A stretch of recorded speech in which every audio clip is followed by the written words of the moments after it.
Thank you, Caroline. Does President Trump want Zohran Mamdani deported? I haven't heard him say that. I haven't heard him call for that. But certainly he does not want this individual to be elected. I was just speaking to him about it and his radical policies that will completely crush New York City, which is obviously a city that the president holds near and dear to his heart. There's this Congressman, Andy Ogles, he wants the Attorney General Bondi to explore denaturalization proceedings because he thinks Mamdani could have misrepresented or concealed material support for terrorism based on rap lyrics he wrote in 2017. Does President Trump think this is a worthwhile use of the Attorney General's time? Well, I'll let the president speak to that. I have not seen those claims, but surely if they are true, it's something that should be investigated. And could President Trump see himself, you said you just talked to him about this, could he see himself working with a Mayor Mamdani, somebody who on Meet the Press this weekend was given 3 chances to condemn the phrase globalize the intifada, but he couldn't?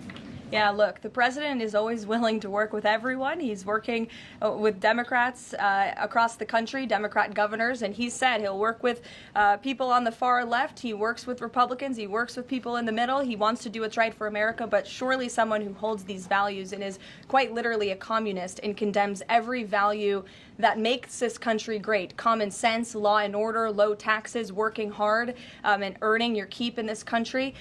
He's against all of that, and I think the president would find it difficult to work with someone like that. If he is elected, I'm sure you'll hear more from the president on that, but we'll have to see. Hopefully the voters of New York City choose wisely. It's also incredibly important that we pass this one big beautiful bill, which is the largest tax cuts in American history. And that's why the White House and the president himself have been in touch with lawmakers all weekend long to get this bill passed. And they are working very hard to do so. It remains a top priority for the president. And this bill has exposed the clear differences between Republicans and Democrats in 2025. The Democrats are doubling down on craziness and radical policies that are undermining the very fabric of our country. Just look at the Democrat nominee for New York City Mayor, Zohran Mamdani. He's a Democrat socialist, really a communist, who proudly calls to defund the police, peddles anti-Semitism, praises pro-Hamas groups, wants Israel abolished, and believes wealthy Americans should not exist. Those are his words, just as recent as this weekend. Meanwhile, under President Trump's leadership, Republicans are fighting tirelessly for everyday middle-class working Americans who re-elected this president, and we're carrying out a revolution of common sense, and all of that is packed into this one big beautiful bill. It delivers the largest middle and working class tax cuts in U.S. history. It keeps America safe by funding the largest ever one-time investment in border security. It's enough to reverse the Biden border invasion. And every single Democrat is against that, against securing our border and deporting millions of criminal illegal aliens.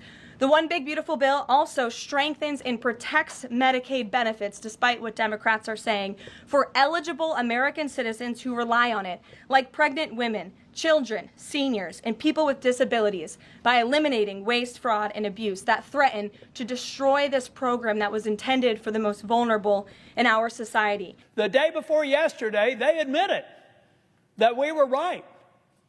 That between the state-directed payments and the cuts scheduled in this bill, there's a reduction of state-directed payments. And then there's the reduction of the provider tax. They can't find a hole in my estimate. So what they told me is that, yeah, it's rough, but North Carolina's used the system. They're going to have to make it work. All right. So what do I tell 663,000 people in 2 years or 3 years when President Trump breaks his promise by pushing them off of Medicaid because the funding's not there anymore, guys? I think in the White House, senators advising the president are not telling him that the effect of this bill is to break a promise. And you know the last time I saw a promise broken around health care, with respect to my friends on the other side of the aisle, it's when somebody said, if you like your health care, you can keep it. If you like your doctor, you can keep it. We found out that wasn't true. That made me the second Republican Speaker of the House since the Civil War, ladies and gentlemen, because we betrayed the promise to the American people. 3 years later, it actually made me a U.S. Senator, because in 2010, it had just been proposed. And just anticipation of what was going to happen was enough to have a sea change election that swept Republicans into the majority for the second time in 100 years. Now, Republicans are about to make a mistake on health care and betraying a promise. It is inescapable that this bill in its current form will betray the very promise that Donald J. Trump made in the Oval Office or in the cabinet room when I was there with finance, where he said we can go after waste, fraud, and abuse on any programs. Now, those amateurs that are advising him, not Dr. Oz, I'm talking about White House healthcare experts, refuse to tell him that those instructions that were to eliminate waste, fraud, and abuse all of a sudden eliminates a government program that's called the provider tax. We have morphed a legal construct that admittedly has been abused and should be eliminated into waste, fraud, and abuse. Money laundering. Read the code. Look at how long it's been there. I was Speaker of the House. I refused to do it. When I left North Carolina, I said, we're not going to do a provider tax. I left it at 2.5%. Now it's 6%. Mistake on the part of the leadership. And frankly, I know my friends are probably going to think I'm a little bit crazy here, but I actually passed a law that made it illegal to expand Medicaid. Why did I do that? Because I was convinced someday we would be here. And I would have rather found a way to get more people on Medicaid at the standard FMAP than having this 90-10 match and watching it disappear and taking away desperately needed health care. So, Mr. President, over the course of the evening, I may look for an opportunity to speak again. But I'm telling the President that you have been misinformed. You supporting the Senate mark will hurt people who are eligible and qualified for Medicaid. I love the work requirement. I love the other reforms in this bill. They are necessary, and I appreciate the leadership of the House for putting it in there.